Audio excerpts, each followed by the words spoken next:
திஷ்டி கழிக்கும் போது பூசணிக்காய் உடைக்கிறது நீங்க பார்த்துருப்பீங்க. ஆனா ஏன் குறிப்பிட்ட அந்த வெள்ளை பூசணிக்காய் மட்டும் உடைக்கிறாங்கன்னு உங்களுக்கு தெரியுமா? வாங்க தெரிஞ்சுக்கலாம். திஷ்டி கழிப்பதற்காக கற்பூரம், உப்பு, மிளகாய், தேங்காய், பூசணிக்காய், எலுமிச்சப்பழம் பல பொருட்களை பயன்படுத்துவோம். குறிப்பா கண் திஷ்டிக்கு அதிகமாக பயன்படுத்துவது இந்த பூசணிக்காய் தான். இந்த வெள்ளை பூசணிக்காய்க்கு திஷ்டி பூசணிக்கான்னு கூட பேர் இருக்கு. இந்த திஷ்டி பூசணிக்காவை பயன்படுத்துவதற்கு புராணத்துல ஒரு சுவாரஸ்யமான கதை இருக்கு. வாங்க கதையை தெரிஞ்சுக்கலாம். கூச்சமண்டன் அப்படிங்கிற ஒரு அரக்கன் தேவர்களை பல காலமா துன்புறுத்தி வந்தான். அரக்கனோட துன்பத்தை தாங்க முடியாத தேவர்கள் திருமாலிடம் போய் முறையிடுறாங்க.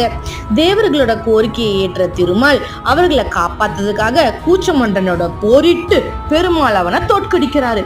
போரோட முடிவுல பெருமாளிடம் திருவடிகளை மண்டியிட்ட கூச்சமண்டன், என்னுடைய புகழ் எப்போதும் அழியாம இருக்கும் வரத்தை